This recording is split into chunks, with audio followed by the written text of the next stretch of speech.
WolfPunch.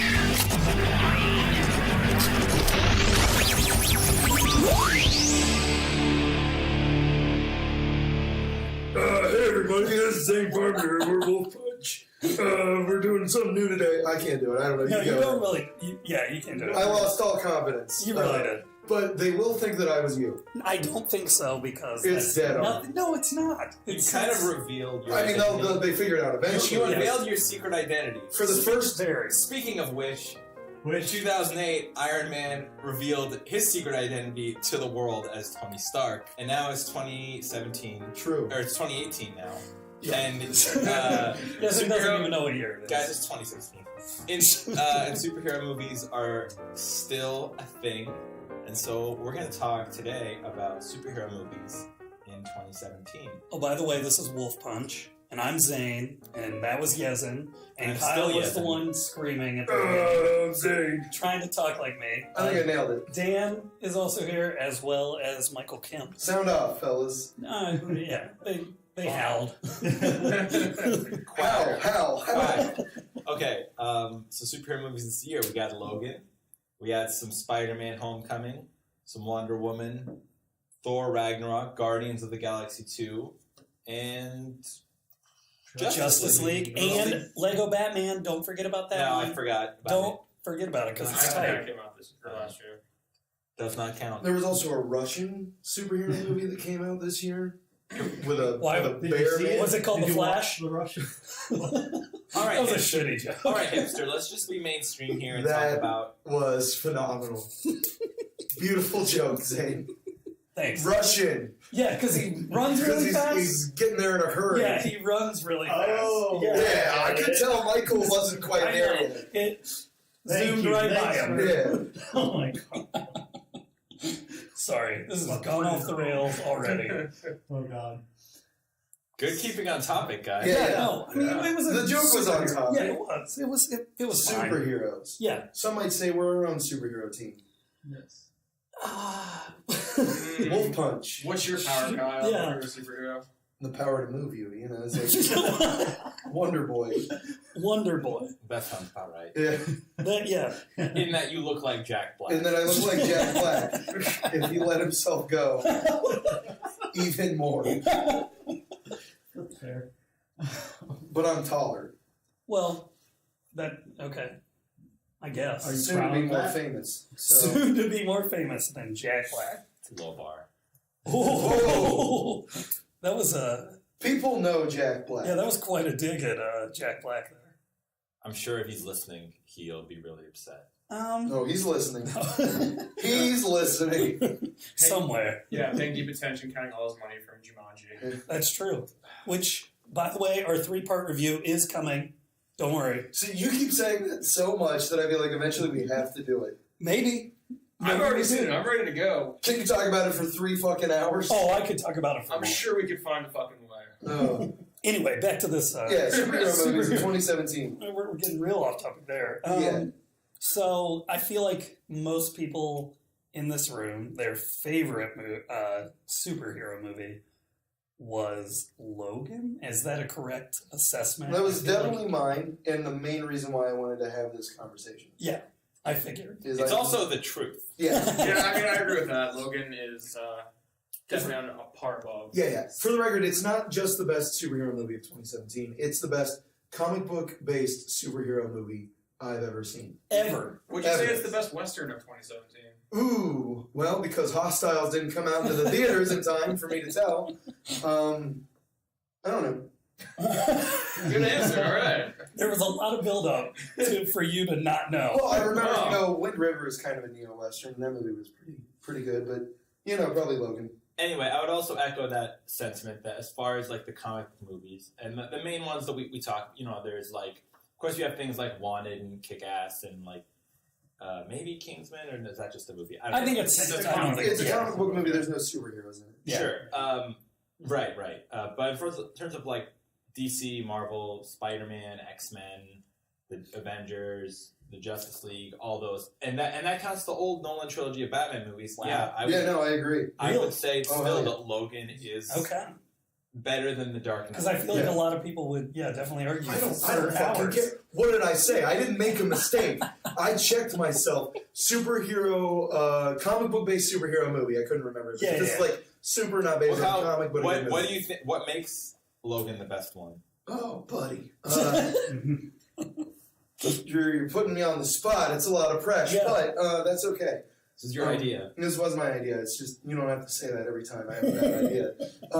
So I think Logan is the best because it was just a story that I cared about. Like, it was so much different than, like, all the superhero movies that have been coming out lately, including this year. Yeah. Like, it was a movie that scaled everything down and it focused on, like, its characters more than, like, telling a big, funny, loud, action-packed story. Sure. And I mean, it is funny, and it is action-packed, but I don't have to watch Spider-Man try to web a ferry boat back together and then want to blow my brains out. We'll get to the ferry boat, but we'll get to it. But no, I would again echo that sentiment in that Logan is just shockingly good in that it comes off the heels not only like kind of an X-Men franchise that's littered with duds to the point where garbage. It's like a garbage can of bad movies. And then I wouldn't say bad. No, I wouldn't. It's a very uneven series. It's an uneven series. Sure. I said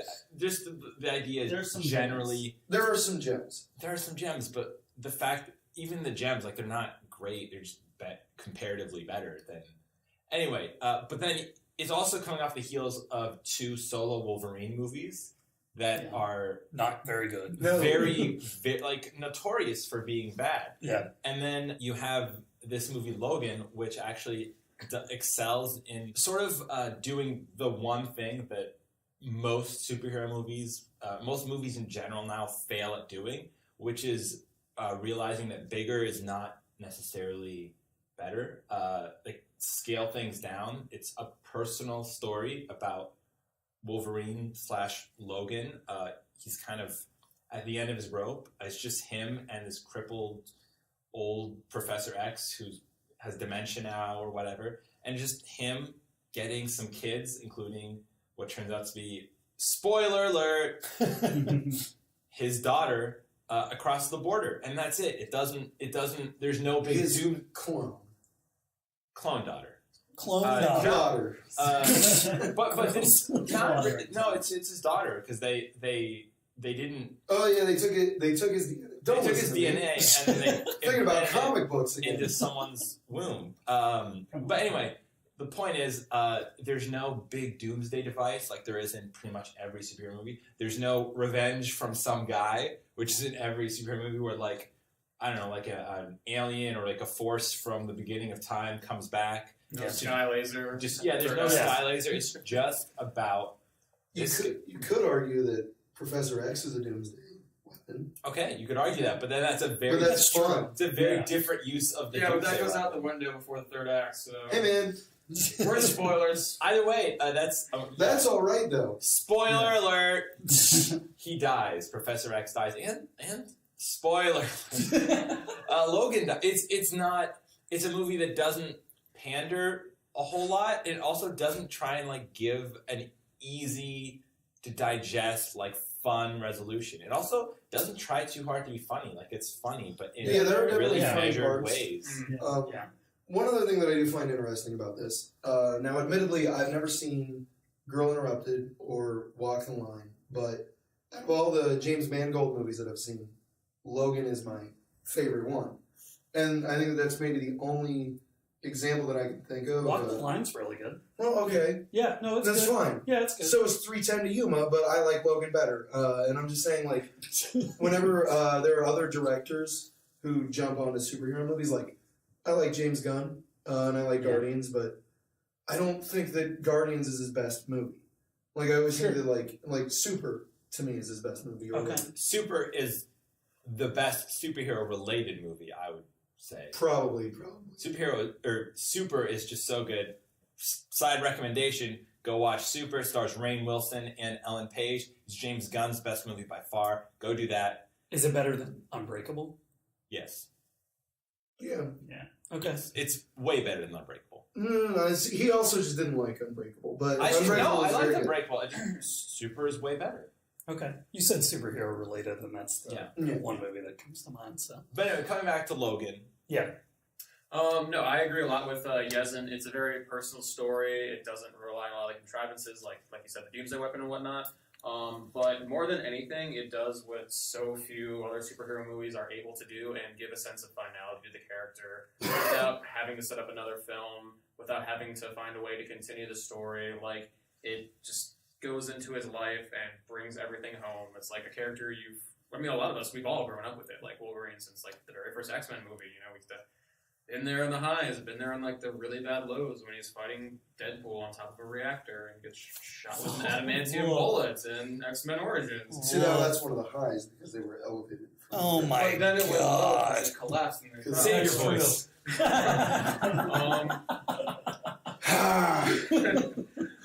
No, so more than anything, yeah, I love the story, I love the character, but it just manages to do something with it which they have so few opportunities to do in superhero movies. The only other one that strikes me off the top of my head would be Dark Knight Rises, and obviously I feel like this movie handled the finality of its character much, much better than that film did. For sure. And yeah, it offered much more of an emotional response than I think any other superhero movie's ever given me, which says a lot. Also, Yeah. it's beautiful. It's a really well shot film. I Oh, think. yeah. No, and it's really interesting too because it's from the same director that made the Wolverine, not X-Men Origins, but the one that was Yeah, set the in second Japan. one. Yeah, which is a really bad movie. I have for what it is. For me, it's very I bad. agree with Kemp on that. Like, it's not like if it wasn't a comic book movie, it'd be a sack of shit. Yeah. But I went in with like zero expectations theaters and watched, and I was like, that was better than I expected. Yeah. I guess I'm That's just as far as I so go. out on the whole like fetishization of like Japanese culture by white people that That's I fair. just can't. I just can't handle some of the stuff in the Wolverine, like the part where he grabs the katana and is like, oh, two hands, just so that some jerk off in the audience can go, yeah, I know that about Japanese samurai swords. You use two hands to hold them. Yeah, because I got mine in the mall. Yeah, like, and then they have. You got yours in the mall, right, Kyle? There's just so much in that movie, but yeah, like definitely I think you're hitting on like the two big things that really work about Logan is that one, like the finality comes from this sense that like they're willing to, whereas Marvel and DC are trying to set up these big universes, the X-Men franchise has always been really short-sighted about what they do in their entire. They literally Look at the timeline. they retcon half the movies after Days of They Future. they constantly just Helping retcon apocalypse, movies. And I'm not saying that like that.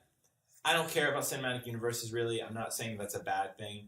It is lazy. It's lazy. But the thing is, like, in most cases, they're doing it because they're just messing up with the storyline. Mm. And then in this one case, it's actually the best thing they ever do is they just decide, all right, it doesn't matter what we do with any movies beyond this because we can always just retcon. Mm. But right here, this is taking place. Sorry. Jesus Come on, Christ. Kyle. I broke it. I was Just getting put rid it of down. All right. We're gonna have to edit that out That's because fine. no one sees what you just did. I broke a marker. The mystery is solved. Okay. Anyway. Yeah. So they have to. Damn it, Kyle. Fuck. Oh, You're slow on catching it today, Mike. it's been a long week. Okay, so it's this movie where they decide that, well, the X-Men are gone now, and it's just Wolverine and Professor X, and there are no mutants, and there's just like it's set a little bit in the future, and he's old and dying, and Professor X is old and dying, and it's really bleak, and it's like just kind of like this last glimmer of hope for this universe, and it is the end of like essentially the central character to the X-Men franchise, Yeah. at least publicly. Yeah. Unfortunately. And Whoa, unfortunately. Oh, God, that's right. You're in love with Shut Cyclops. your mouth. Oh, boy. God. do we need this, Kemp? No, because you know what? Like, I want to talk about this. Like, what you were saying earlier is like I completely agree. Like, we grew up with these movies. Like you mentioned at the beginning, Yezin mentioned at the beginning of the podcast that 10 years ago Iron Man came out, but it's like really X-Men started all of this. Kicked it all off. And like Michael and I, we're comic book people, Sure. And it's like, I know that people our age that are mostly started with X-Men. Yeah. And the X-Men movie, and then like the cartoon that was on before the movie and the cartoon that was on after the movie Yeah. was all framed around that. So I'm a lifelong Wolverine fan. Sure. And like, while Hugh Jackman's Wolverine isn't like who I hear when I read the comic books, it's not my ideal Wolverine. I grew up with that character and really, really liked it. Do you hear like, Kurt Russell's voice? yeah, I hear Kurt Russell's voice, or No sometimes surprise. I read it out loud and record my own voice, like, and I'm like, I'm Wolverine. The sad part is I'm not sure that that's a joke. I do own Wolverine claws, okay? That's true, Let's you just do. Put that out there. But yeah, I mean, another thing I would point out about Logan is that something that I actually, and me and Kyle have talked about, something that we really like, that kind of like a controversial thing to say these days, is that we like the Nolan Batman movies for their realism. Yeah. The idea that superhero movies should be goofy and shouldn't have a sense of realism to them, I think is actually just one of the biggest flaws of superhero movies. Is ruining. I don't think it's a flaw. Yeah, I think that it's at all. I think it's limiting the franchise. But I think you depends can on have the kind of both. story you're trying to tell. Yeah. Well, I agree we can have both. Yeah, It's just, no, I feel like we exactly. don't have much of either. We one. don't have Sure. both. It's Sure. that No, we don't. Logan was the first time anyone did this since the Nolan movies, and even despite that, like the Man of Nolan Steel. movies actually, come on now. the Nolan movies actually aren't that realistic. Like Dark Knight Rises stops being very real. Absolutely. It's a big tank and plane. I mean, to be fair, there's goofy comic book shit in Logan too. Like, I mean, Like you've got the like the specialties green that- serum. Yeah, like Yeah. yeah. So stuff. There's goofy shit in it. Like, Logan isn't a perfect movie to me, but it is a movie that I honestly feel like a little personally grateful for. Mm. And then like one of my favorite superheroes is doing like their final performance, and it's a really good movie. Like, I'm a big fan of violence in movies. I'm a big fan of westerns. I'm a big fan of sadness and depression. Old and people like, getting murdered in bed. old That's a people good getting one, murdered yeah. in bed. I fucking love old people dying and everyone being sad about it. Well, it's also the first rated R Wolverine movie as Yes. well, which is like a big deal because Because his whole superpower is to murder or heal from being murdered. yes, yeah, So it's like you might as well make that rated R. Yeah. And you know, Hugh Jackman didn't want to do that for a long time, and I actually really respected yeah, his reasoning of saying like, oh well, like a lot of kids look up to me when I play this character, and I don't want to like make a movie that they can't go see. yeah. And then he took a pay cut on Logan Mm. so that it could be rated R. And I'm like, Hugh Jackman's just a swell dude. I did like a double feature over the summer where I like rewatched The Prestige and Prisoners. I was telling you about that the other night. And I was just like, damn, Hugh Jackman is a phenomenal actor. And I feel like no one really thinks about that because they're like, oh, dude, it's Wolverine. Or now The Greatest Showman. And it's like... But Logan was like a movie where he got the opportunity to play the character that he was known for and just do really fucking good acting. Yeah. And it's like a lot of talent was involved in this movie. Scott Frank was one of the screenwriters. He wrote Get Shorty, Out of Sight. Oh yeah. Like a lot of fun, cool movies that I really like. I just love it. It's so good. It's such a fucking good movie. I mean, and also, you know, I think before we move on, we should definitely also mention the girl who plays Daphne Keane. Daphne Keane. She's very good. Yeah. Yeah. Also Roxy. Great character. Patrick Stewart looking Oh yeah. old So for the good. first time Oh, in his life. Yeah. It was- They actually had to put makeup on him. Yeah. They look older. Wow. Really? Because his character's younger than him in real life, but they still had to put old man makeup. That's crazy. Yeah, it's insane. I mean, just Movie magic. yeah. I think it was just a soft, but you know, like I think moving on, we could start. Well, hold on. I was going to say, moving on, since we just went over the best superhero movie, Which I of will the keep year. referencing throughout Sure, the podcast. of course you will. Let's talk about the worst superhero movie of 2017. I want to jump to that because we kind of talked about it before. Captain Underpants. Yes. Oh, it was so bad. It was such a shitty superhero movie. Ha! No, Shit, I think. get it? Guys, do we have? Oh, because because underpants. underwear. Oh my god. Yeah. Those were racing stripes. It was just All right, Zane. So, what is the worst superhero? I movie think of the year? that collectively we all agree, minus Kemp, that Justice League was That's not the the worst. worst. Are you kidding No, me? you remember when we talked about it That's and how true. it got really That's sad true. at the end? Yeah. When he was like, My I don't heart even is think so I would broken. buy this on DVD, and I own Green Lantern on DVD, and they Okay. hurt me. That's a good So- impression. Thanks, Kyle. Justice League. Ugh. Justice League, worst superhero movie of the year. Just Ever. awful. Just I would not say ever. I No, absolutely it would. was- Of the year. You think it's worse than Suicide Squad? Of the year, Oh. of this year. I He's think saying ever. because of You my say ever. expectations, I feel like ever. That's for me personally, ever. Did you really have high expectations for Justice League? Christ crucified, Michael. You think I that didn't think Suicide Squad is... I didn't think it was going to be good. I hoped it was mostly hope because I just love those characters. you know, so that's what much. the S stands for. Yes, Fucking thing. for shit. Oh my god! I just love those characters so much, Mm. Shut up. and I knew it was going to be bad, but I just hoped. He loves those characters. And then it was worse than I expected. Oh, Like yeah. I knew it was going to be bad, And and, you know- it was worse. And you know what? A lot of people really do love those characters, and Mm. a lot of them are just feeling constantly let down every time DC fucks. And then a lot of them just, you know, the weird thing about Justice League is apparently it let down everyone.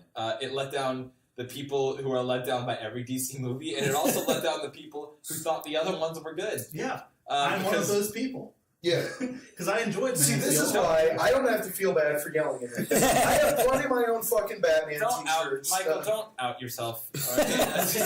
Just let that be a secret. But that's the biggest problem with Justice League is it lets down like even the people who were invested in the universe they were creating. Right. They, like backpedaled to try and please more people, and then they pleased nobody. And Yeah. there was that talk. I mean, apparently, like cosplayers were cosplaying outside of Warner Brothers, Yeah, trying to protest for like a Zack Snyder cut of the film. release. Yeah. It's just Well, insane. I mean, See, now, But like, that would be better. that's At least okay to something make good. fun of. Like, I remember... I remember when we saw Suicide Squad, yes. and we just walked out of the theater, and we saw somebody dressed as Jared Leto's Joker Oh my going god! into the theater. I totally And, forgot like, about that. Like, we were laughing, and like, I said something mean. you said something mean, and I was like, dude, maybe he hasn't seen the movie yet, and he's about to feel really bad and stupid on his own. So like, Wolf. people that have now, I mean, did you like the Joker in Suicide Squad? I don't think anyone. Guilty. Michael, put your fucking hand. I liked him. I think he was fine. All right, fine.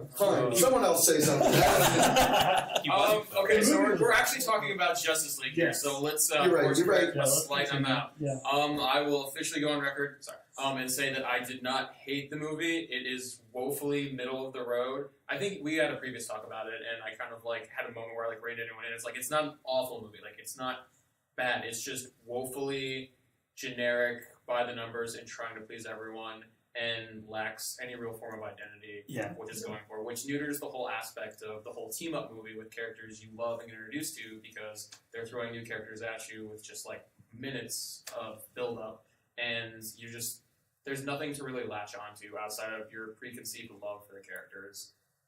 And barely that. I think that's a Well- shockingly good summary of what Yeah. that movie. Even- Or I shouldn't say shock. You're. But yeah, because when we say that it let down everyone, it let down everyone because it didn't really impress anyone. Well- like the people who were into what the movies were doing before, they were into the Zack Snyder shit. Mm.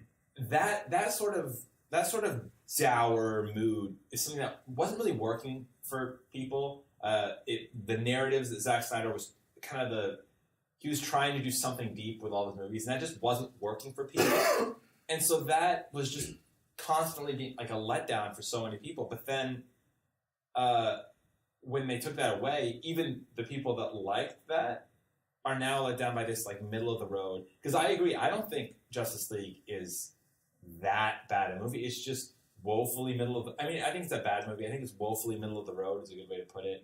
I think it's just the Avengers again, Well- but with the DC style a little bit. They tried to. I feel like they tried to make it more this time around. They tried to make it more like a Marvel movie than I think ever before. Like I Yeah. feel like they recut Suicide Squad to feel a lot more like Guardians. Oh yeah. Once Guardians was like super popular and they were like, oh shit, like people really liked the way this movie was with all the like dope music in it and everything, and that's why every 2 seconds you had a new song playing in Suicide Squad. I felt like because Joss Whedon was involved in Justice League, like I feel like they put a lot of his like quirky little like commentary into it through the characters or whatever, and it just kind of felt like you could tell that 2 different people directed the movie. Yeah. And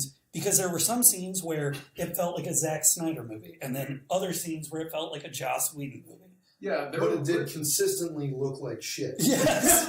Oh, the CGI in this was so bad. It was so bad. Like I would all constantly reference. There was a aerial shot of Paradise Island that we just saw in Wonder Woman, which we'll get to later. But in Wonder Woman, Paradise Island looked fantastic. In this movie, it looked so fake it was laughable. Like I was like, why even put this in the movie? Yeah. I remember, like, as soon as we got out of, like, talking about, like, the part when Wonder Woman's mom, I can't remember her name, what is it, Connie Nielsen? Sure. Terrific actress. Wonder Mama. Yeah, is fucking wearing that big furry cape, and, like, everyone's swinging hammers to close doors, she's sliding, and I was, like, embarrassed. I was just embarrassed that I was The thing there. about that is, I mean, that feels like a Zack Snyder thing. No, I was going to say but oh, go ahead. it feels like a Zack Snyder thing, but the fact that that's in there, like as a narrative element, feels like something Joss Whedon would include as a narrative. Anyone know what I mean? I know what you mean. That's what you're getting at. My right? biggest problem is that it looked shitty and is dumb. Yeah. Oh, it's real dumb. And like Cyborg, his body is made out of silver spaghetti, and then at the end of the movie, Yeah. he changes form to something simpler, probably cheaper, and looked way better. Yeah. And I was like, what am I watching? Oh, it was frustrating on The a lot of Flash levels. looked dumb. Honestly, like what you're talking about before, with, like on whatever the hell, that Paradise Island, where they're like hitting the stuff with the hammers. I loved that, like that schlock, that dumb, that like energy to it, because it felt like there was like a personality there, and it was trying for something, and not just like doing its own thing. Because that whole chase scene where Steppenwolf is just murdering the hell out of all the Amazons. That was interesting. This feels like, you know, there's intent and purpose and vision behind this, and that's probably 80% of the rest of the film. I didn't get that outside of like where they resurrect Superman and there's that moment where they fight. Sure, and I mean, I love really seeing women get murdered more than anything. And well, we talked about that resurrection scene, and we said that was probably the most interesting part of the movie. Yeah, and absolutely. The entire movie should have been that. Like, Superman should have been the bad guy. But we also talked about how shocking it was that, like, well, they're all fighting Superman. Oh my god. The villain just steals whatever bullshit he needed again. Oh and they were all like, oh, fuck. He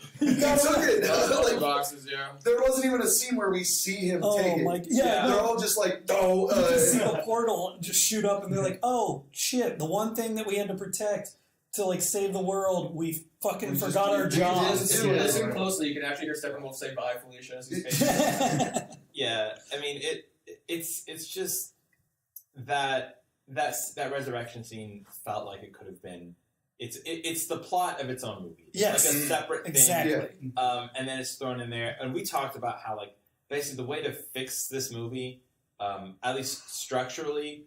At least one big thing to do is, instead of having Steppenwolf get the third mother box and then them all go to him to fight him and then Superman show up late, I think the ending should have been like kind of a siege situation. Yeah, where they're trying to resurrect Superman. Where they're trying to resurrect Superman with the third mother box, and he's trying to get it from them, so then they're all kind of defending the mother box from Steppenwolf while Batman and the Flash try and resurrect Superman. They resurrect Superman, and then the day is saved when they all work together. Something like that. Well, the plan's just stupid anyway, because what's his name?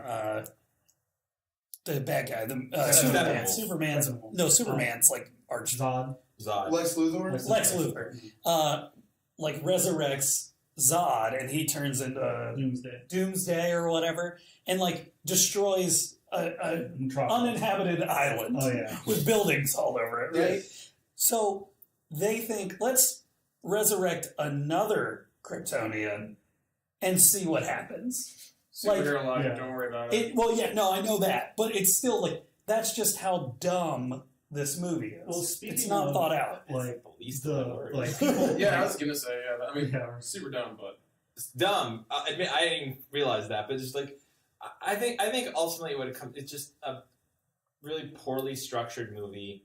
Like it doesn't really know its tone. Well, it was made by a committee because I was gonna. No, it absolutely was. how, like people complained about in Batman vs Superman all the destruction. Well, in Man of Steel all the destructions. They kind of tried to fix it in Batman v Superman, and this time, like you said, the third act should have been them like the siege, like trying to resurrect Superman. So instead, they go to the middle of Russia. Yeah. they do the Avengers 2 thing. Yeah, they do the Avengers 2 because they want to let's have a scene where like Superman is saving people and Flash is saving people because people want that in the movie. Yeah. And it's I feel like that kind of there's a manga I read once called Bakuman about like comic book writers. And it's a really short anecdote, but like it's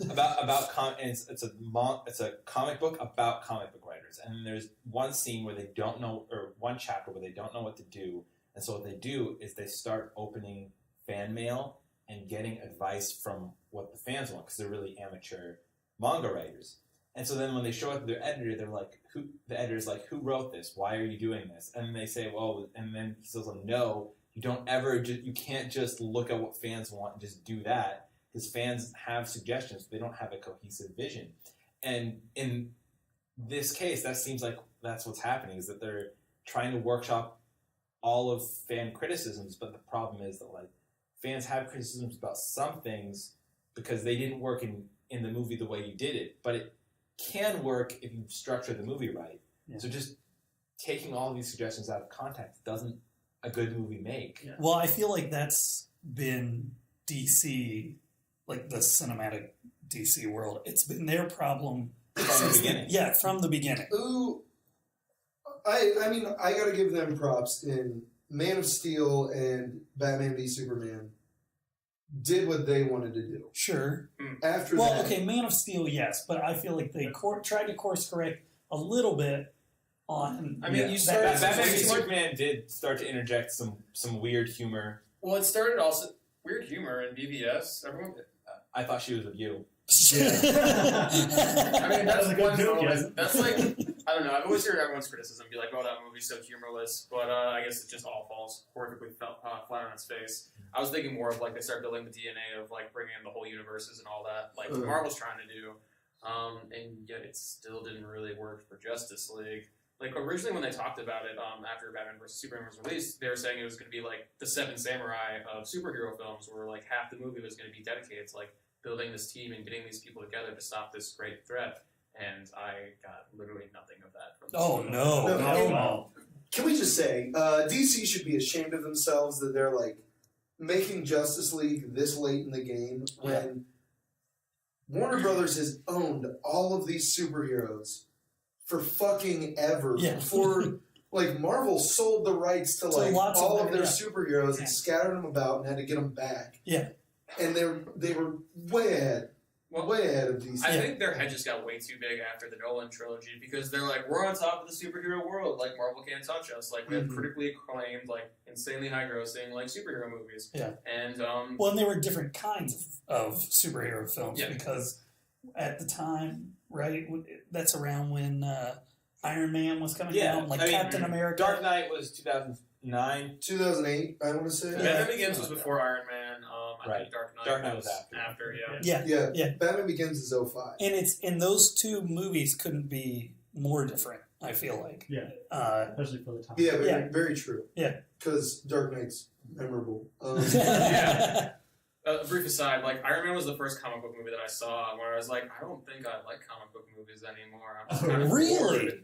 And, like, I still see almost every comic book movie ever, but I don't really get anything out of them. As like, I go see, like, Batman or something, like, or the Dark Knight trilogy, and we're like, think about those movies, they stick with me, where it's like, especially with most of the Marvel movies, I go in, I was like, that's pretty entertaining. I walk out, and I don't really get anything else out of it outside of just, That's how I feel a lot. It's mostly, like, I do have a DC bias, but, I mean, Marvel movies that I usually go see, and they're well-made, but they're usually forgettable. Whereas, like, even like I've said before, like DC movies, like they actually, Yezin, I think, was the person that said this, and I really liked it, was that DC does more interesting things than Marvel, but they fail at it. But I'd rather watch them fail at doing these interesting things than watch a good, alright Marvel movie that I forget about in 2 weeks. Yeah, I think that like from there, it's probably a good time to kind of shift gears a bit, because we're talking about forgettability. Guardians of the Galaxy 2? Yeah, the most forgettable superhero movie this year was Guardians of the Galaxy 2. Yeah. You know what I think the biggest problem with that movie was, though, is Kurt Russell was in it. Fuck your own face. Just take a break, leave the room, and fuck your own face. I don't believe that. I just wanted to get a rise out of Captain I might have Kurt to disagree Russell. with you there, though, because for me, it was Wonder Woman. Ooh. Wonder Woman. We'll have to talk about that, because you're objectively wrong, as always. But I Guardians is close second. I do think, like, because when Guardians of the Galaxy came out, it was my favorite of the. It was my favorite. Instantly. It was my favorite Marvel movie. Yeah. And it might still be my favorite Marvel cinematic universe movie, Guardians of the Galaxy 1. I think But it then- might be mine, too. Yeah, but then Guardians of the Galaxy 2 comes out, and on paper, it has the kind of similar tone. It's doing a lot of the same, like, the characters aren't that different. Weirdly, like, it should be as good. I don't know what to attribute that to. Maybe just the fatigue with the Marvel formula. Well, yeah, with there's- their They tone. had there's 3 that. movies come out this year. Yeah, But but looking there's back, something about, like, there wasn't, I feel like, enough character growth, if that makes sense. Like, I mean, they were basically started the movie in the same, and they ended the movie in the same place. Like, Gamora and her sister kind of Well, I think got only one closer. character, like, kind of grew in the movie. It was not Groot. Groot. I knew you were going to say that, you bitch. But it was, I mean, Peter's storyline with his father and, like, who his father was really the only, like, it was the that biggest. was all. It was the biggest point, but I'm actually going to disagree with you. yeah, I am too. If I can give that movie credit for anything, is that all of the characters had like an arc that was Sure. thematically linked. And Maybe like, not They Drax. were, but it wasn't. Drax isn't the most fleshed out, but it is there. Yeah. And like he lost a daughter, and he finds one in the ugly lady that takes care Ladybug. of her. Yeah. Gamora comes to an understanding of exactly what it is that had kind of torn her and her sister apart. She kind of owns up to it a little bit. Rocket Raccoon, honestly, Rocket's a I think dick he has the best growth. Is that he kind of comes to an understanding of why he's such an asshole. Yeah.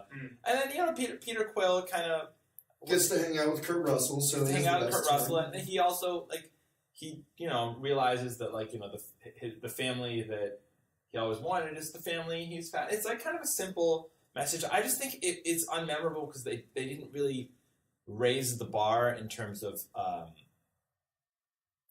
they didn't make it a more interesting story. Sorry, but Marvel, and by extension, because that tumor grows everywhere, all modern like action adventure movies now have this thing where they have to go bigger and crazier. And in all honesty, Guardians of the Galaxy 2 does, where it's like, now you have a giant Pac-Man versus a giant Kurt Russell, who's also a planet, and like a bunch of crazy shit is happening. It's just because that's the main directive and we're so desensitized to it, it doesn't register anymore. You just forget all about it. When you do something like Logan and you scale it the fuck down, that leaves an impression. Right. Yeah. I guess to me, like when you get that first scene of Guardians of the Galaxy 1, like it opens on Peter Quill and he's dancing around trying to get like an artifact. It kind of just bubbles with personality right there from the beginning. You open up that movie and there's this sense that this, yes, is a superhero movie, but it's almost a parody of superhero movies. A little bit. Like, it kind of knows... It's tongue-in-cheek. Yeah, it's tongue-in-cheek. It's not full-blown parody, but it knows... It knows the context in which it exists, and now it's kind of... It's going to be more... It's going to have fun with that, and he opens on that, and it does that throughout. Guardians 2, it feels like the novelty to that has worn off because, first of all, superhero movies are taking themselves less seriously now. Well, Marvel superhero movies. Also, I guess, DC Suicide Squad. Yeah, that's true. And it just, that novelty of Guardians 1 isn't there anymore because it's a sequel. And that's what I was worried about when they said they were coming out with Volume 2. I was like how often can they make all these tongue-in-cheek jokes and be different? Yeah, which is all Thor Ragnarok is. Sorry. Yeah. I was gonna say, honestly, a lot of Guardians 2 for me just kind of felt like filler or storylines I just didn't really care about. Like when Yondu and Rocket get captured by the mercenaries on the ship, and then meanwhile, like Peter's hanging out with Kurt Russell. I just didn't really. I just wanted them to get over, have that section be over and done with and move on, because it didn't seem like there was an actual overarching plot or any stakes until the third act of the movie. And I'm just kind of sitting here I'm watching a fun, goofy Saturday morning cartoon, but I'm not really engaged with anything that's happening on screen, it felt like. Well, the reveal that Kurt Russell was the bad guy obvious. It couldn't have been more obvious. No, it couldn't. Because you're right, it really is a big bunch of filler. Yeah. Where it's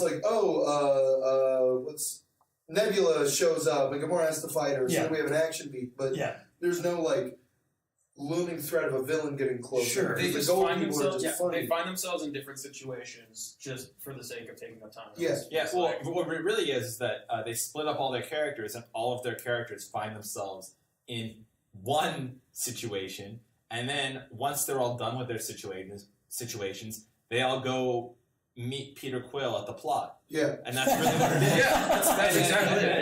Yeah, just meet me back at the plot, guys. Yeah. And then, sounds good, bro. and then the movie just kind of ends. With a big kind of goofy, not very impressive disappointment. Well, don't they decide to go hunt down what's his name? Big purple dude?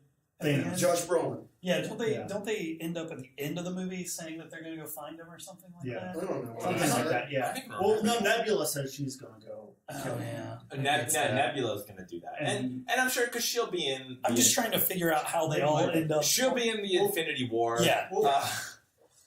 Because I'm pretty sure I could be wrong, but I think it's all but confirmed the ending to Thor Ragnarok. That ship that shows up is... Oh, yeah, it is.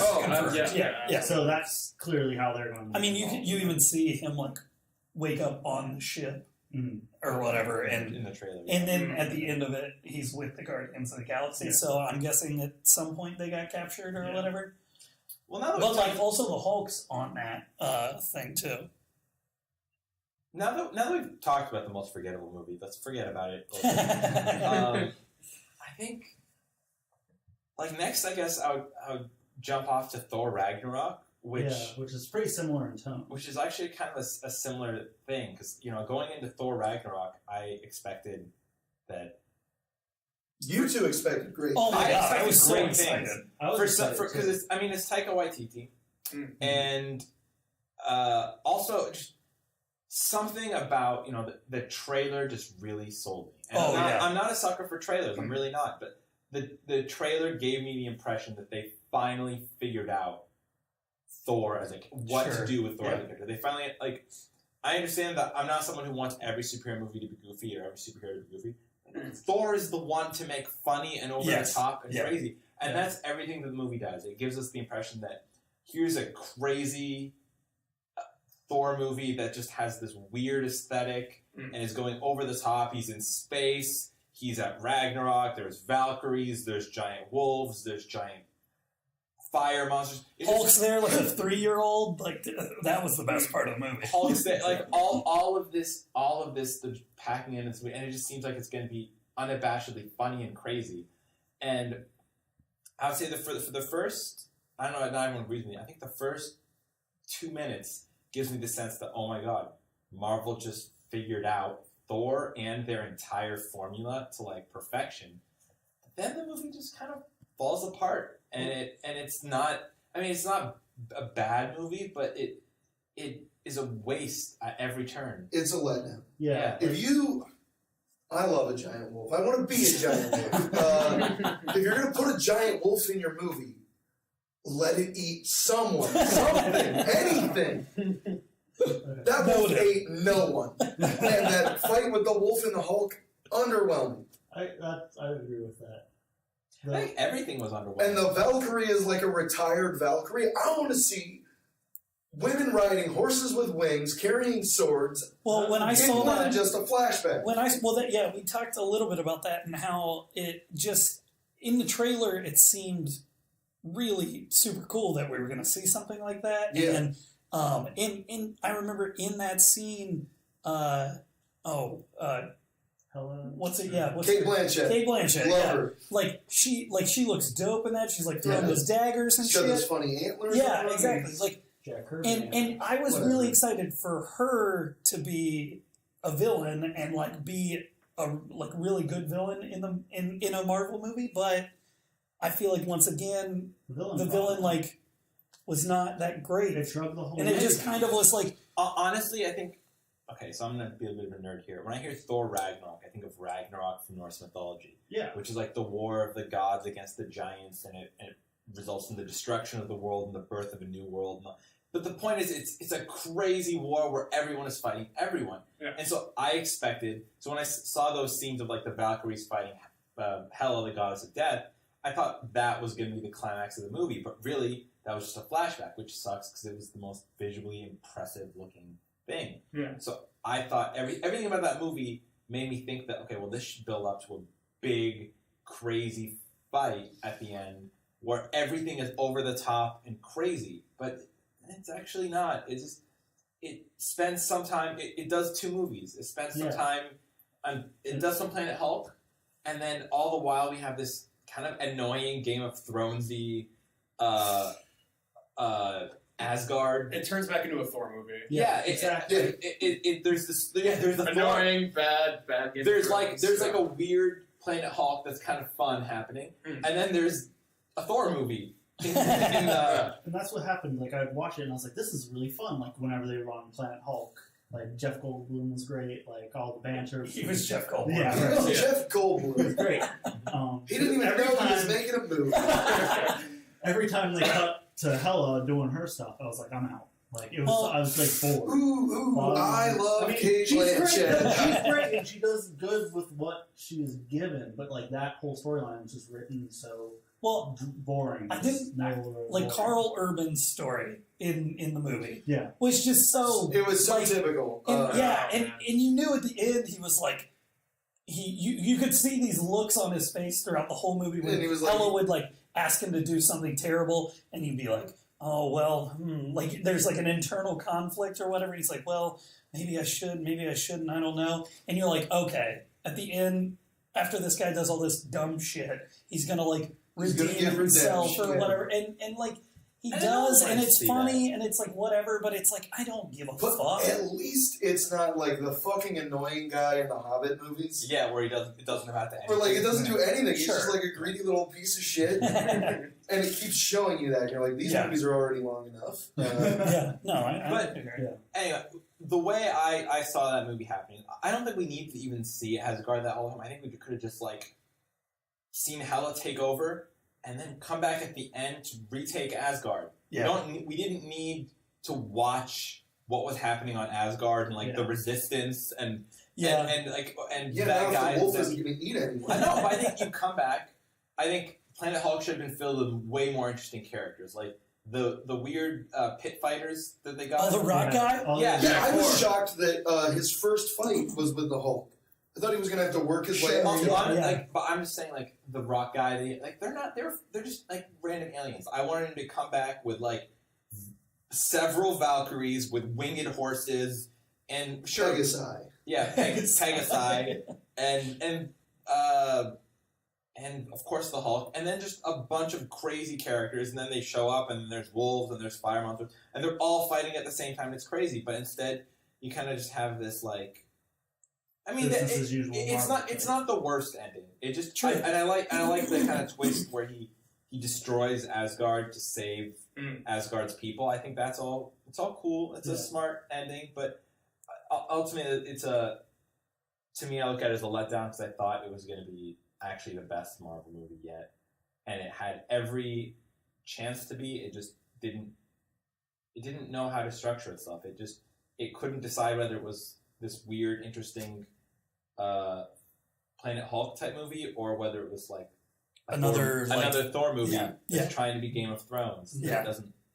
It was cool though that Thor lost an eye and got a haircut. and Yeah, that was the like him finally like using the lightning and stuff Yeah. was really cool. I thought I think there was a lot of good stuff about the movie, but there was also just like a lot of stuff that was just, it felt half done almost. I don't know. Ideas that didn't really go as far as they should have.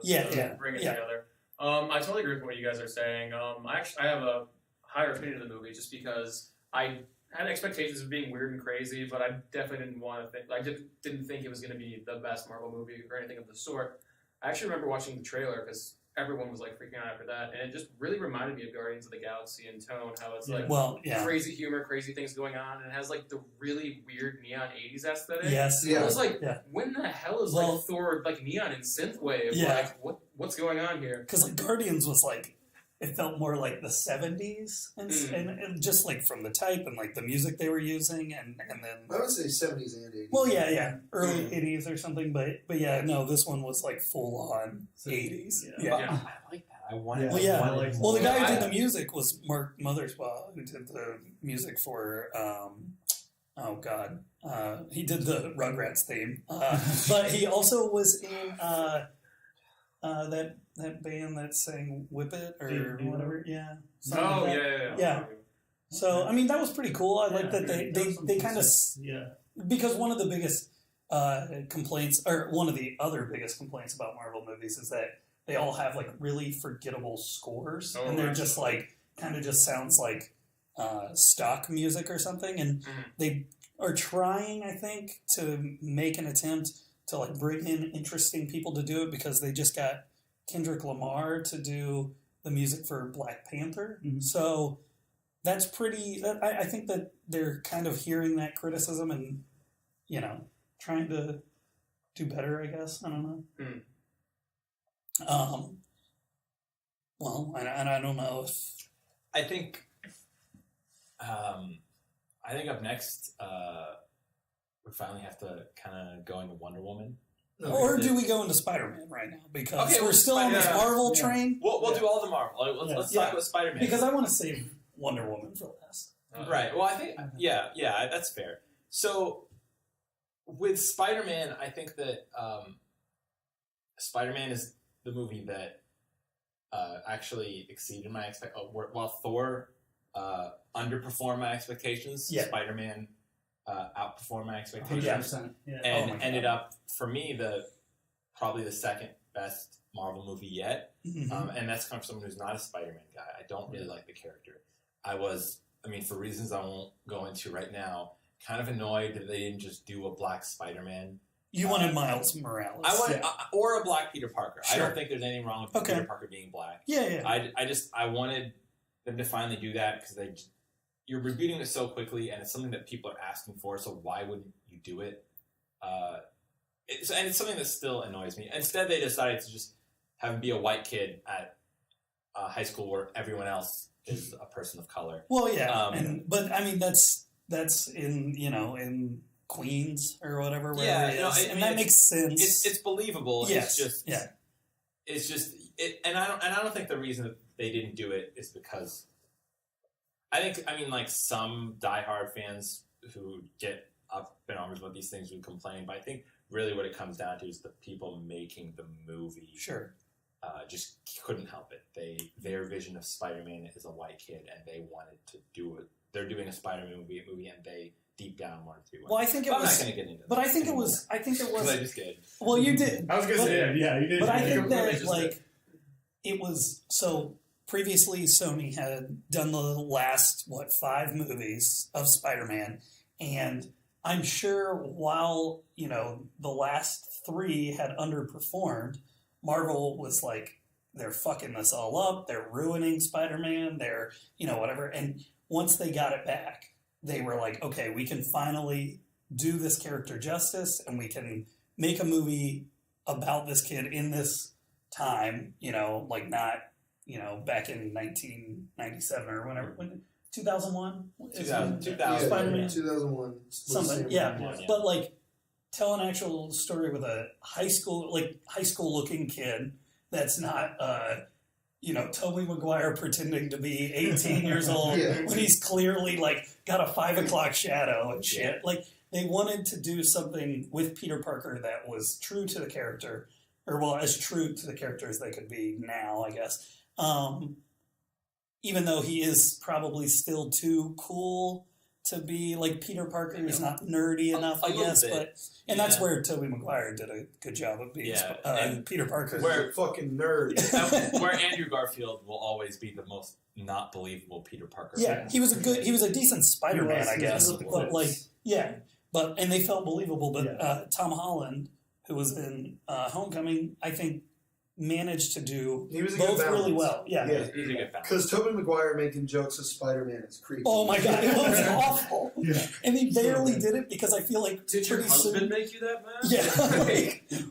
Whoa, are you assuming my sexuality, Peter? You fucking homophobe. He was the real villain of that movie. Yeah. Anyway, but yeah, I definitely think that going with a younger, like, kid Spider-Man was definitely the right idea. Oh, for sure. I think that I actually think that I'm impressed with something we talked about with Logan. I mean, I know this doesn't do it quite the way Logan does, but the resisting the impulse to go big. Yeah. That's what Spider-Man does. Right? No. Whoa. No, I think Spider-Man, like, he fights, like, crooks. No, that's what he did. He fought a crook. Like, it's small conceptually, I'll give it that, but sure. As far as the execution, there are, like, still just the same big, loud, CGI, cartoony bullshit messes in this movie. Okay, but still, I think he's got to fucking fight him on the outside of a plane and web his way to not get stuck with his jets. I don't think that's weird because it's on the outside of a plane. It's not like in the buildings or like in the skyscrapers of New York, which we've seen 1,000 times. The fact that it's harrowing isn't the problem. The problem is like.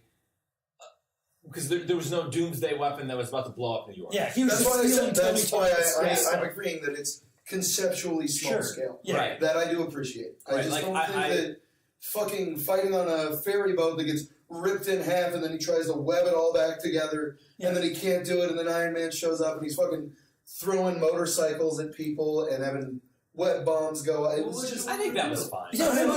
I know you don't. I'm not a Spider-Man guy. I know you're not either. I'm a 26-year-old man. I don't want to watch it. Okay, but wait. Okay, but I was guessing this is why you were being silent about this. But like, if you were, I guess, at the helm, like, what would you think? Like, Spider-Man. Like, I mean, you can be quick about it, but like, what do you think? Like, Spider-Man movie scaled down would be without all that stuff? I don't know. He's not saving Mary Jane. I think all the other ones. I think that like the story in this movie is fine. I think that a lot of the characters. It's not a bad movie. Sure, but there are so many action sequences in it that that's when my brain shuts off. It's when I'm done. I don't think that any of it looks good. It shatters my suspension of disbelief. I don't care about it. I'm like, I don't give a shit that they're fighting on the outside of a plane.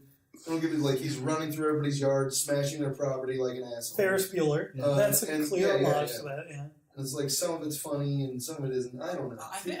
I don't see why. You're being very harsh on this. I think Kyle's just joyless. I think that's. That's what I want to see. I want to see a dour superhero. I think that this might just be like dislike of the character. No, I like everything you can play. It's like. Compared to every other superhero movie other than Logan that you've seen. That's why Logan is the only one I'm defending. Yeah, but you're not complaining about every other superhero movie. No. Like, compared to every other superhero movie you've seen in the past 5 years, this is smaller. It's more contained. It's more of a character piece in terms. I would say even more contained than Ant-Man because that was something that people were talking about, like how small scale the story was, pun intended, and like how... I don't know. I mean, I feel like the suit that whatever his name created. No, not Tony, but the bad guy in Ant-Man, whatever. Like that was kind of more of a doomsday thing. But like this feels even more small scale because the whole thing is about like Tony telling Peter that he needs to, without saying it, like great power comes great responsibility, but your responsibility right now is to be small and just get your friendly neighborhoods. It was a hero. See, now again, you're turning it back into like this. Let me put it this way: not to sound like a fussy old man, you are, but I am. It's like so when X-Men Apocalypse, I think, came out, I went back and I rewatched the first X-Men movie. Yeah, and I think that all of the action sequences in that, for the most part, are fun. Mm-hmm. Like where this isn't really a scaled down story, but it's like they walk out of a train station after the roof of it gets blown off and there are police everywhere. Magneto lifts up all the cars and like fires the gun and stops the bullet in front of the guy's face. And I'm like, I was fine with all that. I was like, this looks good. This is like a functioning, like dramatic scene. And then they like, the third act, they fight a bunch of other mutants in the Statue of Liberty. Do you know what happens to frogs when they're struck by lightning? So I think that the same thing that happens to everything else. And in X2, did you have to finish it? Did you have to finish the joke? Then you watch X2, which would be so much higher on my superhero movie list if it didn't have a terrible third act. But it has a fucking awesome action sequence right at the beginning of the movie. Still holds up. I can't remember. Nightcrawler. That is sick. It's so cool. And then That's tight. You're like, that's the coolest thing I'm going to see all day. And then Wolverine is fucking murdering people in front of children in Patrick Stewart's house. And you're like, this is so cool. I think that you're talking about two different types of scaled down. It's not just you're talking about scaled down action sequences. I'm talking about scaled down like plot. Yeah, I know, and I feel like you have a fucking rock in your head. I'm telling you that I agree that the plot of the movie is scaled down, right, but the action sequences aren't. They're not, but they're not scaled up either. Like, okay, they're outside of a plane. That's one part of the movie. That's just webbing together that ferry. But that ferry's like and he's so small. Flung around like a million times where he just should have died. He should have been smeared like a real spider. And he has superpowers. Yeah, doesn't give a shit. So wait, but like Wolverine can lose a limb and grow it back, but how's he gonna lose a limb? He's got unbreakable bones. I'm never gonna cut through the bones. I'm just saying. You're talking about your suspension of disbelief and how this movie breaks it, but like. You're fine with that. That just doesn't make any sense. I just think, okay, so with this movie, I think that there's a whole other side to this. It's about, like, they did something that none of the previous two Spider-Mans didn't do, and honestly, no other superhero movie did. Yeah. Which is do the hero in training. No other superhero movie has really done, except if you talk about Kick-Ass and Super, but Super is amazing. Well, Kick-Ass lately is garbage. they haven't done a training. But like with an actual because Batman Begins is like fucking 40 minutes of watching him train. Yeah, no. Yeah, but I'm saying like that's the a movie different- ends with him being Batman. This ends Spider-Man ends this movie and he still has growing to do. He's still Spider-Man. Even with Batman Begins, I actually wouldn't agree that that's comparable because with Batman Begins, when he's training, he's not training to be Batman. He's just training, and also his training isn't while he's. It's not. His mission. He's training to be Batman. No, it's not. No. He's Liam Neeson thinks that he's training him to be the new ninja god, but he's actually like, I'm not going to stay here. Yeah, but he's not I know. planning on like. He's not in his head like, okay, here's what I'm going to do. I've got a 10-year plan. I'm going to go here and train for 7 years. Then I'm going to go back, research all this material, find a bat suit, and run around Gotham like a goddamn bat. He's not doing that. He doesn't run. He has a fucking grappling hook and he slides from building to building. Okay, I feel like we need to get through this movie at some point. Yeah. Okay. So I have a lot of things to say. What I'm saying is, let Michael say what he wants. What I'm saying though is that with this movie, like. Essentially, what I mean by superhero training is that the superhero is working a small time case. Yes, that's the thing, and he's doing it because he's new, and he's failing with this. With the first Spider-Man with Sam Raimi, first Spider-Man. Yeah, you have like a little montage where Peter Parker is learning how to use his powers, but which is actually pretty funny. But it's funny, but it's a montage. Up and away, but it's a montage. In this, it's the movie. Yeah. And those are really fundamentally different things. With Batman Begins, there's a training sequence, but it's a training sequence. It's separate. There's the part where he's training, and then there's the part where he's Batman. With this, the whole movie is him learning as Spider-Man, but as a learning Spider-Man. The fact that he's young, the fact that he's got... And does the classic Peter Parker shtick where he has things that he wants to do in his real life, and then things that, but then the things that he has to do with Spider-Man. And I love they that. actually make that work. Like he has this girl that he has a crush on who looks like she's 10 years older than him. And I swear, the first time I tried to watch the movie, I tried to actually watch it like camera quality. Yeah. And I just jumped to a scene in the middle, and I saw it's like, oh, is that like a teacher? And then like one thing, it's like, oh, that's his love interest. What is this? And then the movie it does like interesting it does interesting stuff with his Peter Parker life. Like the part where he's, spoiler alert, taking the girl to prom. Oh, that shit's real good. And then Michael Keaton, the villain of the movie, turns out to be her dad. Which is so good. That was very good. So good. First time in a Marvel movie, I have gasped at a reveal of like a bad guy or something. Well, here's the thing, though. The filming, though. Like, that scene goes completely silent. Like, if you notice, like, all the music, all the dialogue stops. As soon as the end and, like, my heart was racing. I'm like, I felt what Peter Parker was feeling. Like, the filming of that scene was perfection. Yeah, it was really good. What are you going to say, Kyle? Well, he hasn't told me about that before I watched the movie. You fuck. He wasn't going to see it. I wasn't going to see it. That's true. I wasn't going to see it. And I think that, like, I mean, you two guys, I don't want to say I respect your opinions, but, like, I acknowledge your opinions.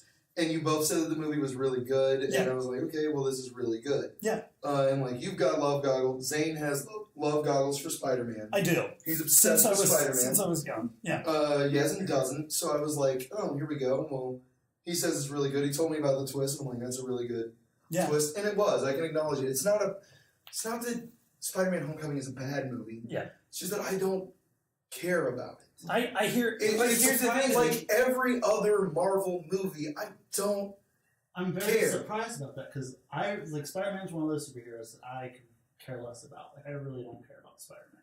So this movie I just saw today. Every time you talk, it hurts me. I'm just kidding. But, and I know I'm going to really upset Kyle at this point. Like, I think Logan is the best superhero film, but Spider-Man is the best superhero movie. Wait, whoa. Okay. I don't want to go into this. I don't know what the difference between movie and film now. For me personally, these are my semantics. You don't even like Wolverine. And you got misty-eyed watching Logan. Okay, I'm gonna kind of jump over to Kyle's side for a second here, because the truth is, you had a great quote. You should quote yourself now. I don't know what you're talking about. When you were like, you're gonna jump over. You were saying that like Marvel movies are getting better, but not at the rate with which I don't care about them. Yeah, and that's actually what it is. Okay. I wasn't going to say specifically that, but something along the lines of that. Marvel movies are getting better, but not faster than I'm losing interest. Sure. Yeah. And that's the truth. The thing is, like, all the good things I'm saying about Spider-Man Homecoming, they're true. While I was watching it, I thought that those things were a lot of fun. It played way better than my expectations, but at the same time, even for being one of the easily the top 3 best Marvel movies, I think Spider-Man Homecoming, it starts to feel like we've just been down this road. Well, that's because I feel like that movie Spider-Man Homecoming feels like this weird kind of Iron Man reboot, especially with the way that it ends, where, spoiler alert, it ends with Aunt May. I wanted Who's to a say Spider-Man fan? I wanted here? to say Aunt Jane, and I don't know. I wanted to say Marissa Tomei. But yeah, Marissa Tomei finds out Peter is Spider-Man, and it ends with her being cut off saying "what the fuck" or something like that. And to me, that was or holy shit, whatever. But that ending was kind of just like Iron Man's ending, where I'm Iron Man. He says, "I am Iron Man," and it just like cuts, like the movie's over. Yeah. And I felt like that was their little nod of like, because, okay, just stepping outside of this movie real quick, Infinity War comes up, it's pretty much assumed that Iron Man's going to die in Infinity War, because I feel like RDJ is like out. He's kind of done. He's done it forever. And the person that's going to take up that like kind of like tech mantle, I feel like is going to be Spider-Man. Yeah. I can see that. I think that that's kind of where they were leaning towards. And like him as the mentor kind of like is a passing of the torch a little bit. So the reason that I feel like maybe with this movie that you feel that way is that it's so much tied to Iron Man. And as someone who doesn't care about Spider-Man, I think this movie did a really good job at like telling his story without seeing the same thing a million times. Yeah. And like his origin story. Yeah. And like it like comparing it to Logan, like all like the characters felt very real, and like, it made me care about them. Like I believed he was in high school. Yeah. I think that all like the side plots, like I think Yezin brought up how he has to struggle balancing his life, like that really like I love coming of age stories. Like I have a soft spot for them, so I just really liked this superhero coming of age story in a sense. Like it really just struck a chord with me. To like I love it. Like every single minute I was like on the edge of my seat, just thoroughly entertained. Yeah. Baby driver levels. Oh wow! I would definitely agree with what you said about like the high school parts, especially because it didn't feel pandering or anything. It felt refreshingly honest, especially for a superhero film. Because I went going into this like everyone was saying it was really good, and I just did not want to see another Spider-Man reboot because it's I mean like the third one in like how many years? And less than like 15, 10, yeah, it's like just that. so groan-inducing. And you had that worry that they were going to just schlock in Robert Downey Jr. to make it better. Yeah, no, that was like so big on the poster. Yeah, he's huge in the poster. He's in all the TV spots. They like boost him up so much, and I mean, I already am not a big fan of Robert Downey Jr. or just Iron Man in general as a character. Whoa! That's fine. That's a tangent we don't need. That is. So that was just another reason I wasn't excited for the movie. But I thought the way they handled the whole like mentor relationship in the film, it actually really worked for the story that they were telling.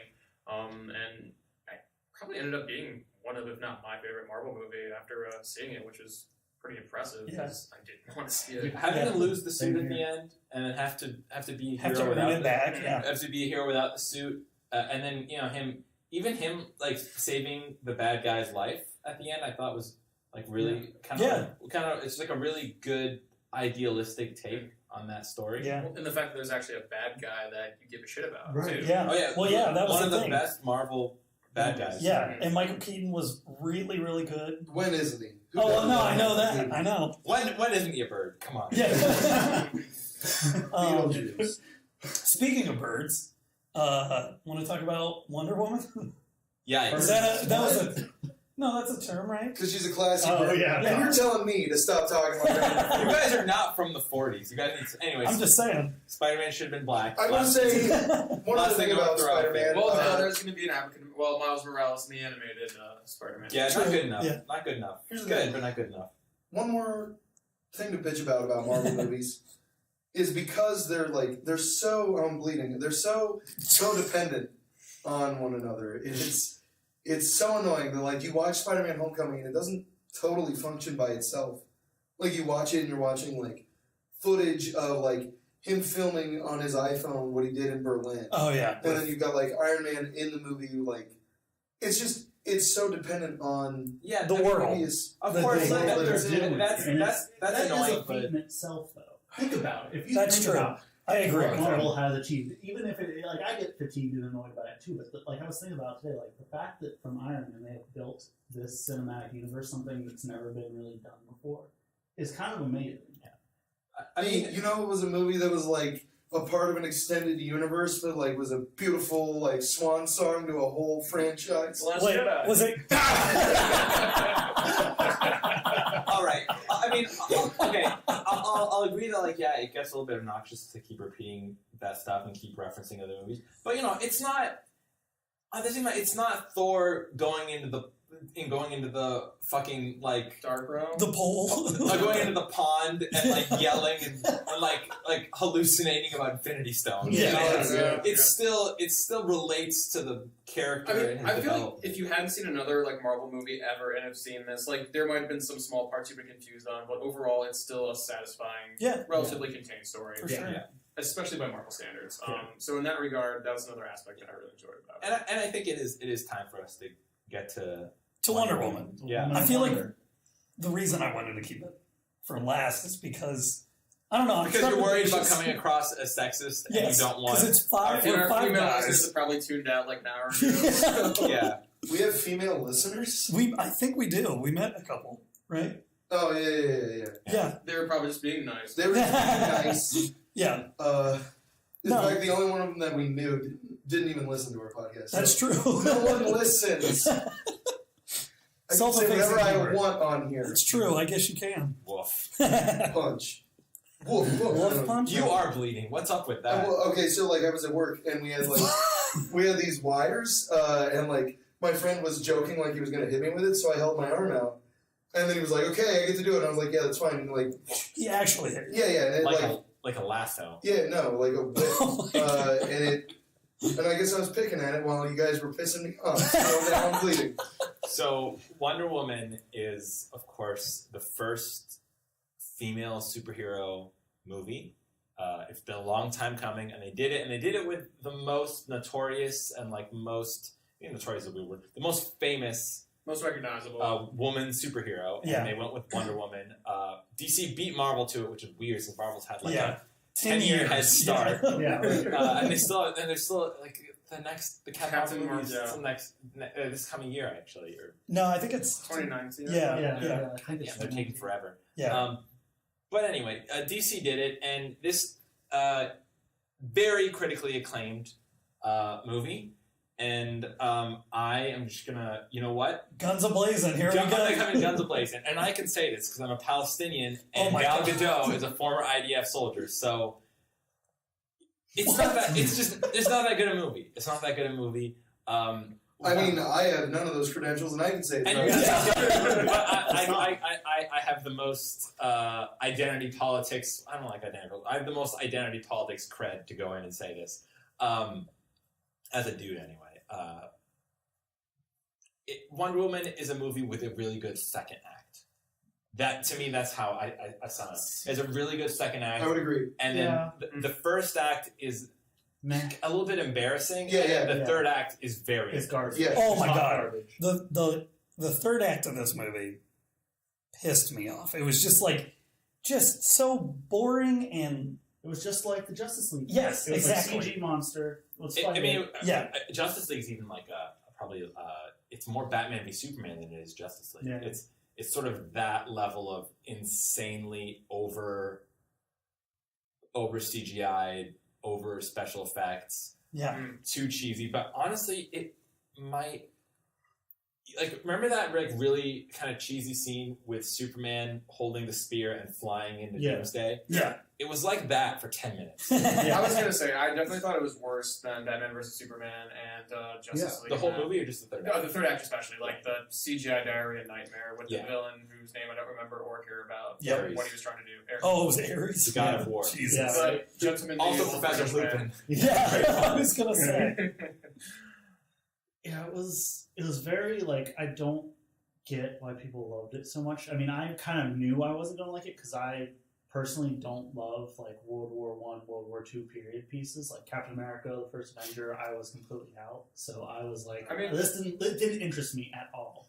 I will say that I'm glad that they went World War I instead of World War II, Yeah. because there's like the slight difference in nuance of technology. Yeah. Window dressing. Yeah. World War I. Hold on. Highly underrated. Hold on. Can I just ask you a question? Yeah. Were you laughing when Kim said period pieces? No. I was just... He was encouraging me to start yelling at him. I thought that was funny. I know he loves those period pieces. I do. Okay. I just live to make you. I thought you were. Noticed. No, we were not making a menstruation joke. I thought you were. So I didn't know. It is 2018. We're reviewing the movie for 2017. I'm really glad we saved this for the end. Everyone's tuned out by now. Yes.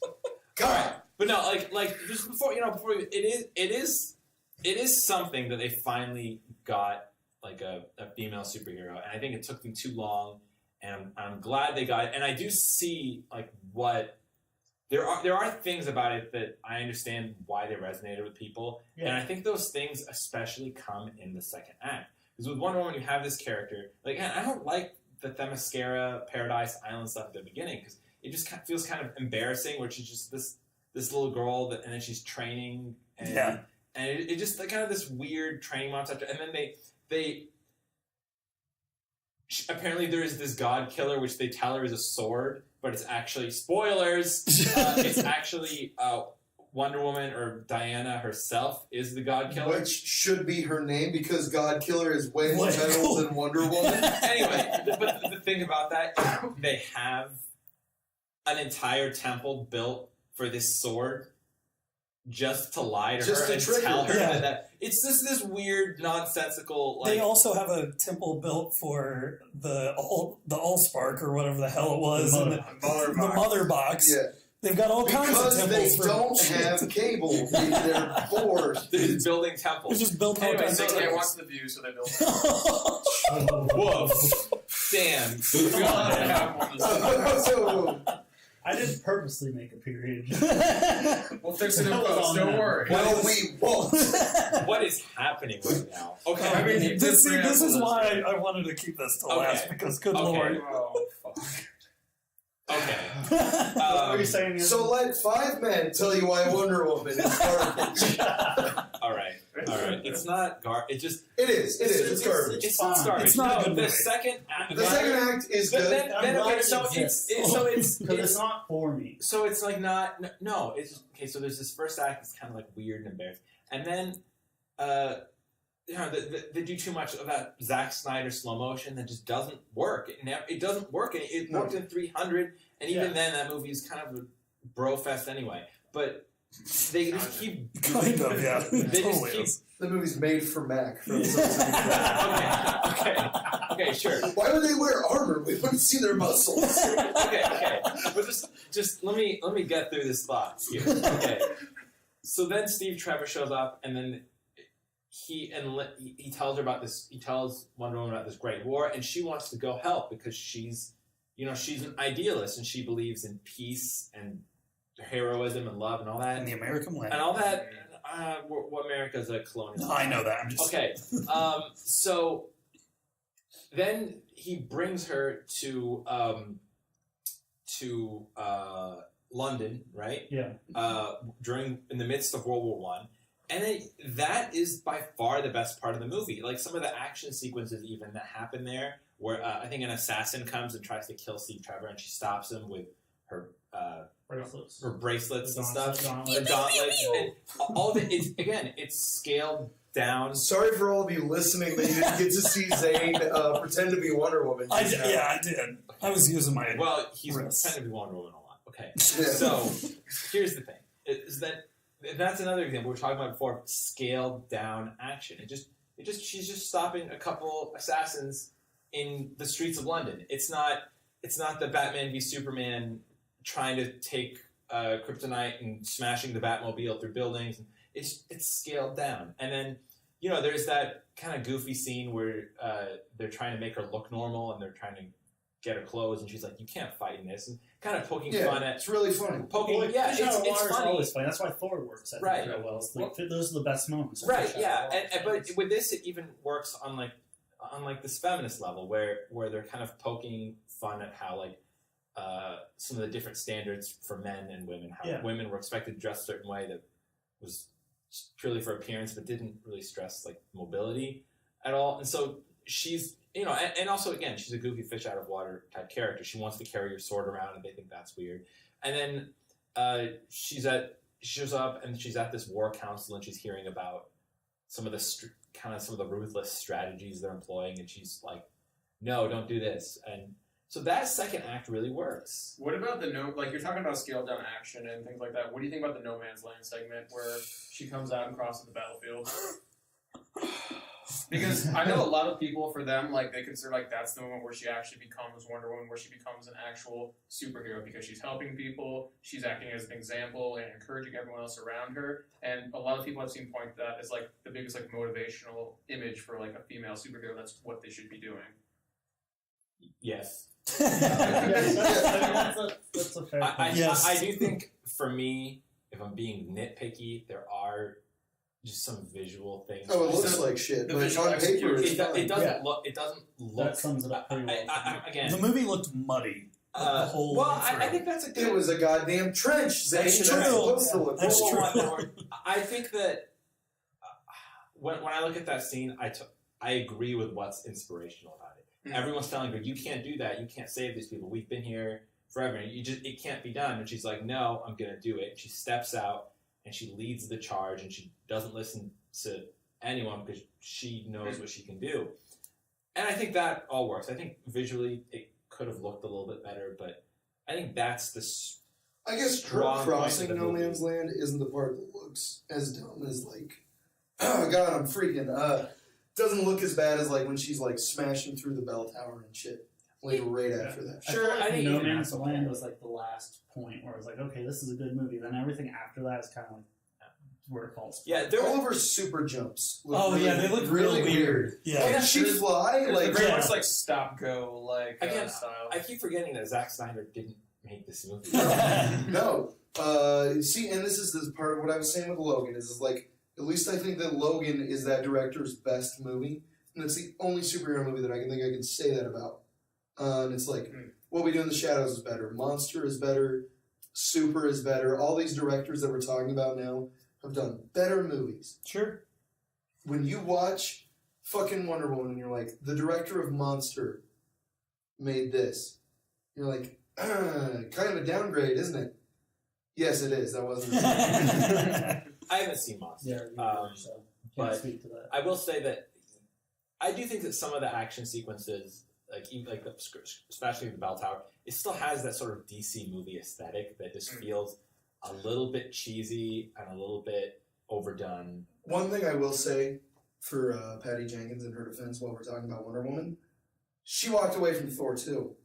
She had the good sense to not do Thor 2. Yes, she did. And Michael, I'm looking at you when I say that. It was my favorite Marvel movie. Yeah, until I'm Thor honest. 3 and Spider-Man Yeah. 11 came out.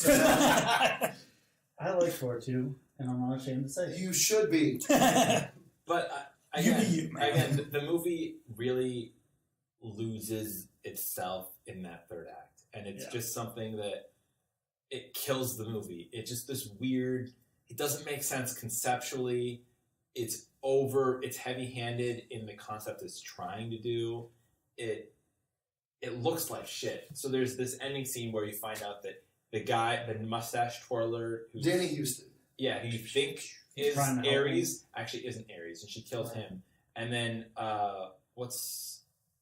David Thewlis. Yeah, he rules. David Thewlis, who plays Professor Lupin, and he's the villain in season 3 of Fargo, greatest season of television that aired in 2017. Go watch it. Yeah, you should. Um, He's also the lead in The Island of Dr. Moreau with Val Kilmer and... Holy shit. Do you remember that movie? No.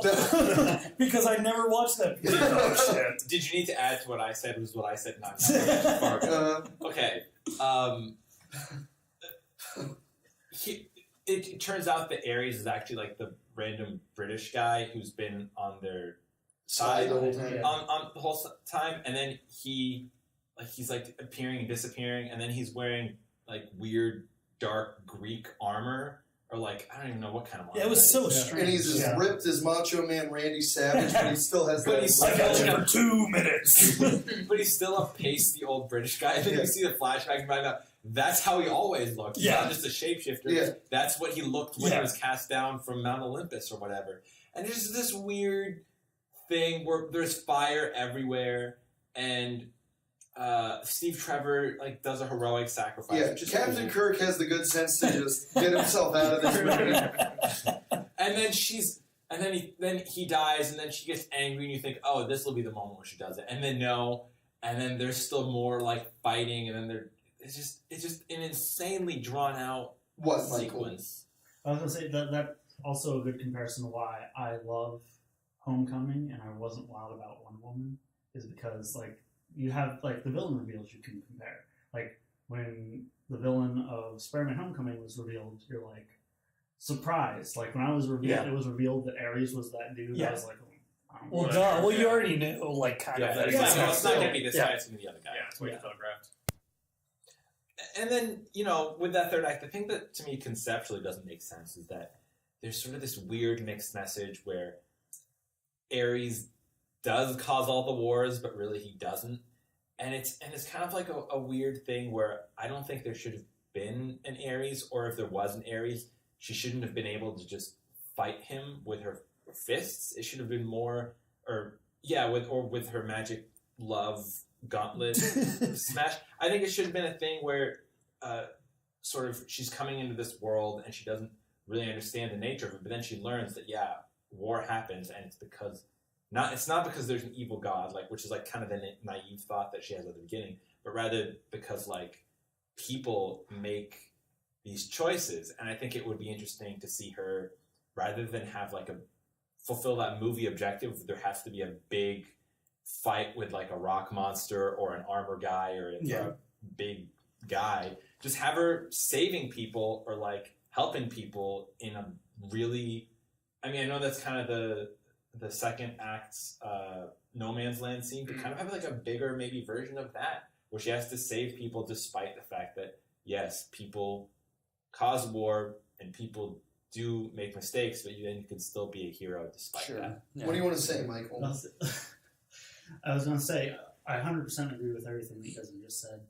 And nerding out for a moment, in the comics, there is a war, and Wonder Woman kills him. Well, he gets killed because of something Wonder Woman has to do. Who's she he? effectively, War gets killed Yeah. by Wonder Woman, and then she becomes War because there has to be a war. Like, I feel like that, like, they could have taken from the comics to, like, kind of fit in with that better message. Yeah, but, like, Wonder Woman fights in World War One and then does nothing for 100 years. Yeah. that's true. I guess Yeah. that messes with... She doesn't do anything. I Yeah. guess. I'm just saying, like, From kind of like, there's 1917 more to they could have, like, 2017. borrowed from the comics a little more. I will fixed say their that, story. like, I think we've said it, is that, like, Wonder Woman is easily DC's best, except Michael Kemp. Maybe I also objectively, disagree. I think it's objectively DC's best Objectively, movie, they're but it's best. still it's their least interesting. Yeah. You disagree, Dan?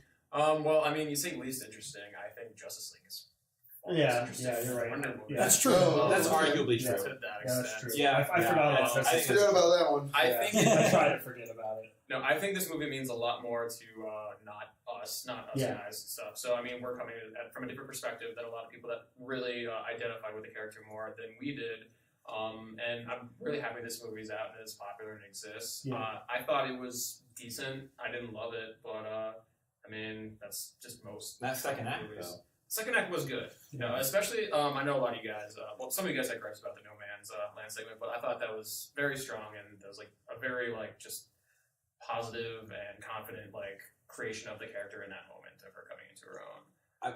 I've said a lot, but I will piggyback that, like, yeah, I'm glad the movie exists in a weird way. I'm glad that it's being received better than how I received it, because I worry that, like, sometimes studios have this weird thing where, like, if like a movie a movie starring a female superhero had done bad, they'd be like, oh, I guess we can't do women this superheroes. proves that. Rather than consider that they just fucked up their movie. Well, even So then, with this, like, I'm glad that now they're going to be like, all right. that's why let's do more. Marvel's like, oh shit, this did really well. Like, let's get Captain Marvel like go Yeah. as fast as we can now Yeah. because it proved that it can work. And I mean that for that reason alone, like I'm happy it exists, but it's just another. I'll be movie. interested to see what Marvel does with their version of a I can't wait to see female-led Marvel movie. do a better female-led superhero movie, basically. That's I mean, essentially they what might- it is. You'll forget as soon as it's over. Yeah. Because they consistently, like, say what you will, they just, even though they bore us a little bit, they consistently make better movies. Yeah, well, Yeah. Fox has the best one. Well, I guess Disney still has the best one. That's true, yeah, Yeah. because they did just buy that. Just bought Fox. Well, I think that is Yeah. kind of our superhero state of the union, as I mean, Dan put it. Is there any like concluding thoughts on superhero movies Yes. this year? I would like to say something. Go ahead. I will be my father's body. If you take anything away from this podcast, watch Logan. If you haven't seen Logan already, watch Logan. Well, you already had everything spoiled for you in Logan, so It doesn't matter. Still good. And I almost wish that we just did a full episode on Logan instead of shit. Well, I mean, we did dedicate the most time to Logan. We We did. as it A lot of it. deserves. So lot watch of it. Logan. This has been WolfPunch. Well, anyone else? This is probably the first time I remember superhero movies being as funny as they were, especially with like Thor Ragnarok Oh, and yeah. Spider-Man Homecoming. And I think you said it really well how they're becoming better and more interesting, but not at the rate that I'm becoming disinterested in them. Yeah. But I still feel like I'm gonna go see all of these. They're Oh, still for sure. Gonna Yeah. manage to suck money out of my wallet. In general, I like the direction a lot more heading in, but I still can't call myself a fanboy. I will say that, like, I am curious about Infinity War just because they've been building up to this, where they're like, now we're going to have a fuck ton of characters, and they almost have to take it a little more seriously. Oh, and yeah, that, for like, sure. This is their big, grand scale story, and presumably characters are going to die. Yeah. They have So, to. like, I don't expect to like either movie. I don't expect to really remember them very well. Sure. But I am curious to see. I mean, it is a, like, big... I mean... It's not a big deal. This movie's not a big deal in the grand scheme of things, but, like, just cinematically, them being able to do this It's Avengers Squared. is huge. Yeah, exactly. It is, and that's a great way to put it. Well, like, I don't know if I mentioned this or not, but I enjoyed the movie Logan this year, and one of the things that, like, pisses me off about it is as soon as that movie came out, people were like, well, what's the next X-Men movie going to be? Who's going to play the next Wolverine? What are we going to do next? Oh, I was yeah. like, this was a perfect ending. To that. In all of these Yeah. movies, the two characters that were the best fleshed out were still included. It added new blood and it had a perfect ending. Yeah. Comic book fans are just so fucking spoiled and stupid, and I hate them. And I can say it. I can say it because I'm fat and I'm one of them. But they just want whatever can come next. And Yeah, at least They want more, yeah. they want more. So at least Infinity War is just finite in It really some feels way. that way. Even yeah. if they like start a new phase of their universe, they're closing something. Yeah, they are. So yeah. I'm excited. Yeah. I agree. Next. I like endings, and the one thing I'll say that's actually kind of good about all of these superhero movies coming out is that the more we've gone through it, and the more they've done the same shit over and over again, the more they've started to realize they can get a little bit weird with it. Mm-hmm. Yeah. And I think that's what we're seeing now. Is that we're seeing people? Okay, people are sick of the same thing. Yeah. So people are trying to get a little bit weird with it, and weirdly, it shouldn't take this long. But that's why they did a female superhero movie, is because I know it should have been from the beginning, but Because the comic book fans, women are weird. because they decided that now we're going to do some different things. What's different? Well, let's not do a white dude. And so now this year, getting Black Panther, that seems kind of interesting. We're also getting what I think is the first romantic comedy superhero movie, What? which is Ant-Man and the Wasp. Oh yeah. Oh Is that yeah, actually this year? I think it's coming out this year. Yeah. Yeah, so I'm glad that we're getting like some weirder things. We're seeing some weirder directors like Taika Waititi. It's not my favorite genre of Sure. stuff, but it's something that as a nerd I follow because it's such like a pop culture Thing. thing, Right. and it's good that pop culture is getting a little weirder. Yeah, definitely. Anything else, guys? Okay, guys, sorry we talked so long. Thanks for listening. If you made it this far, please write us back and we will send you a Snickers in the mail. No, I'm not going to do that. You're right, I don't want to do that. I'm not going to buy you Snickers. yeah, I'm sorry. You'll have to buy 3 Snickers. If you send me a letter and I see the letter, I will send you a Snickers. You want them to mail you a letter. I've already admitted that I was lying. You'll get nothing from me, except for hours of entertainment like you just got. An hour and a half's worth, I guess. No, we've done Or better some- episodes. We'll do something. more. It'll be fun. Sure, yeah. All right, well, WolfPunch out, I guess. Yeah. Break a leg. Is that not funny anymore? No, it was. WolfPunch.